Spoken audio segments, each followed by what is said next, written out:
चरणों को नमन कर कर कहता हूँ कि हमारे सनातन धर्म को आगे बढ़ाओ।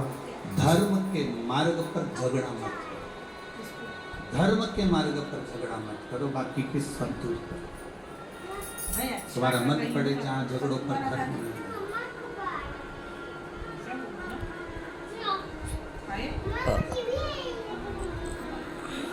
शिव कथा कह रही है, अपने समय का सदुपयोग करो।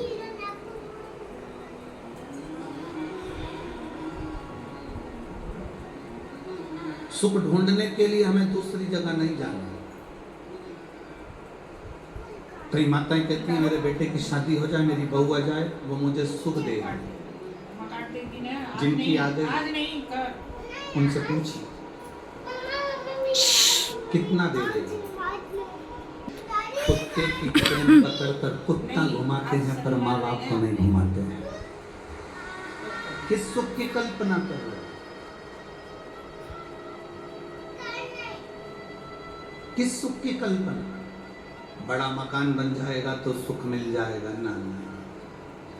एक बार कपड़े धो के ऊपर चढ़ी, 3 दिन में नीचे उतरे, पूरे सुखा चढ़ जाए बहुत बड़ी बात है। बाल्टी लेकर खुशी तो इतनी हुई, 4 मंजिल का मकान है गुरुजी, 4 मंजिल का। एक बार हमने कहा कपड़े धो के ले जा, 4 बार सीढ़ी पे बैठ के हाँ पड़ी भर रही, आवाज लगा रही आजा बाल्टी ले चल। इतने में बहू ने कहा मेरे से तो नहीं बने, तू ही जा टुकर लिया। सुख दे दुख ले, सुख की कल्पना ही क्यों करना? बहू सुख देगी, बेटा सुख देगा, पैसा सुख देगा, गाड़ी सुख देगी, बंगला सुख देगा, पड़ोसी नातेदार रिश्तेदार सुख देंगे। अरे सुख जब हमारा खुद का शरीर हमको नहीं दे रहा, कभी घुटना दुखे, कभी कोहनी दुखे, कभी आँख दुखे, कभी कान दुखे, कभी छींक आ जाए, कभी खांसी चल जाए, कभी कमर दुख जाए, तो खुद का शरीर सुख नहीं दे रहा तो दूसरा क्या खाक सुख देगा? अपना शरीर अपने को सुख नहीं दे रहा है, तुम लोगों का शरीर दे रहा हो तो बात दूसरी। खुद का शरीर सुख नहीं देता। 2-3 दिन अच्छा रहता है, कहीं आंख दुखने लगती है तो दवाई डालो, कान दुखे तो दवाई डालो, घुटना दुखे तो बाम लगाओ, आइडेक्स लगा लो, कोहनी दुख रही, हाथ दुख रहा, कभी सोते सोते गर्दन ले गई। एक हमारे आश्रम में भी है, कुबेरेश्वर धाम पर एक भैया ऐसा ही है, उसका 3-4 दिन में गर्दन रह जाती, 8 दिन तक ही नहीं होती, टेढ़ा ही चलता।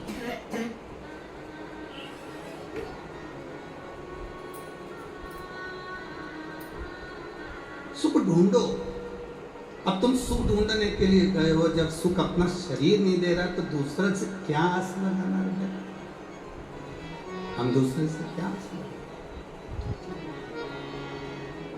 हाँ, जिंदगी का सबसे बड़ा सुख अगर कहीं है, 5 दिन 7 दिन जो आप कथा के पंडाल में बैठते हो, अपनी मस्ती में कथा का रसतत्व ग्रहण करते हो, दर्शन करते हो, चले जाते हो, वो सुख।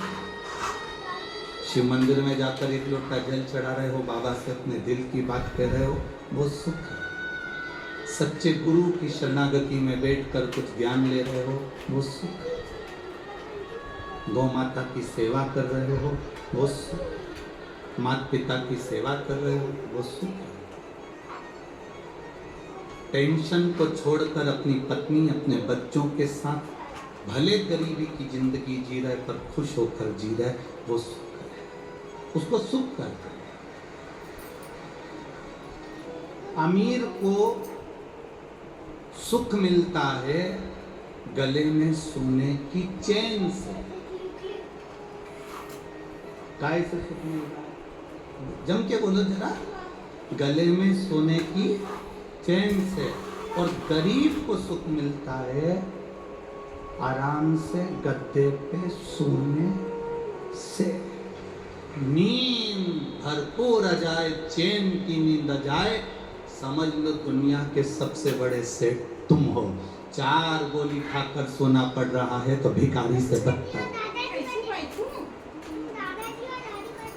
4 गोली खाकर अगर सोना पड़े, थायराइड की गोली, बीपी की गोली, शुगर की गोली, नींद की गोली, 4-5 गोली रात को खा के सोना पड़ रहा है और तुम कह रहे हो मैं से, तुम काय का से? प्रथम सुख निरोगी काया। दुनिया का सबसे बड़ा सुख है आपकी काया अच्छी रहना चाहिए। तो आप बड़ा पाव भी खाओगे तो पच जाएगा, नहीं तो बड़ा अलग पाव लग जाएगा।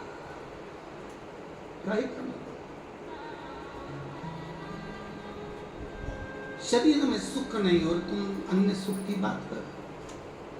लाखों का धन भले तुम्हारे घर में हो और अगर तुम 4-5 गोलियां रोज की खाकर सो रहे हो तो तुम सुखी नहीं हो। धन से कभी कोई संसार का व्यक्ति सुखी नहीं हुआ, उसको आत्मा से और मन से सुखी होना पड़ेगा, अपनी चित्त वृत्ति से सुखी होना पड़ेगा। भगवान लक्ष्मी जी से कहते हैं मुझे जगत की चिंता है। भगवान ब्रह्मा सरस्वती के साथ ब्रह्मलोक में रहते हैं और ब्रह्माणी से कहते हैं मुझे जगत की चिंता है। इंद्रलोक में रहते हैं और कहते हैं मुझे अपने सिंहासन की चिंता है। गरुण वरुण 33 कोटि देवी देवताओं को देखिए, सबको चिंता लगी हुई है।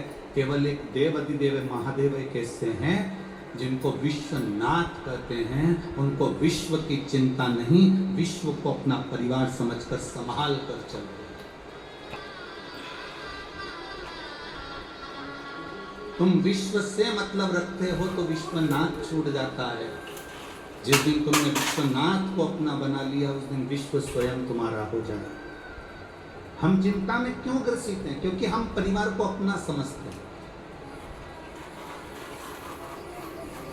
हम चिंता में क्यों ग्रसित है? क्योंकि बेटे को हमने अपना समझा, बेटी को हमने अपना समझा, रिश्तेदारों को हमने अपना समझा। माता सीता एक तिनके को भी अगर उखाड़ कर रावण के सामने करती है तो ये सोचती है कि मेरा भाई है।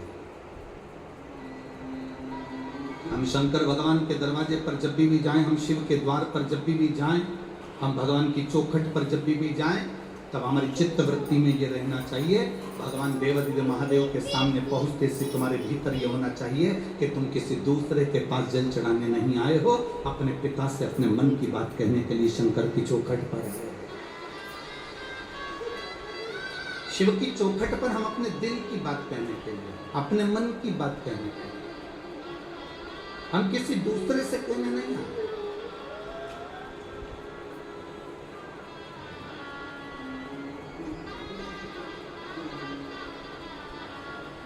पेंट में कितनी जेब होती है?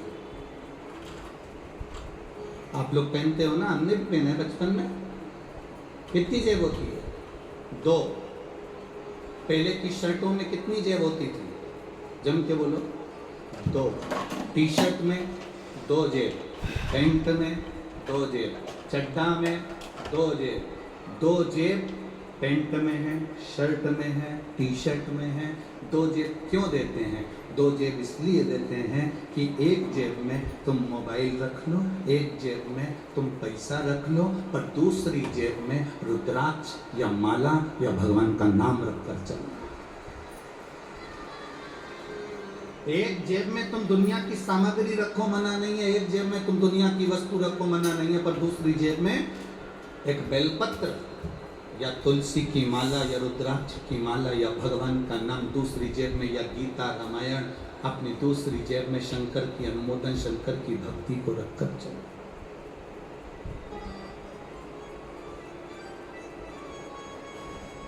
एक कर्म की जेब है तो दूसरी धर्म की जेब।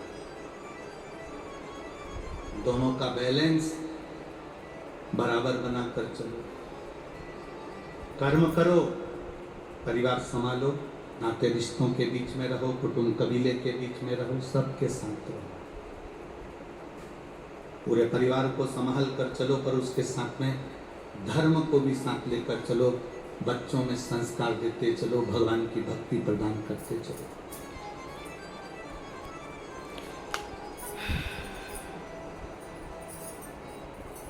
आप छोटे छोटे बच्चों को अगर मंदिर तक भेज रहे हो, छोटे छोटे बच्चों को शंकर जी के मंदिर में 1 लोटा जल चढ़ाने के लिए भेज रहे हो, छोटे छोटे बच्चों को धर्म की ओर भेज रहे हो, तो उसमें सीहोर वाले महाराज का कोई फायदा होने वाला नहीं हो। कि तुम्हारे बच्चे मंदिर जाएंगे तो सीवर वाले को कुछ मिल जाए।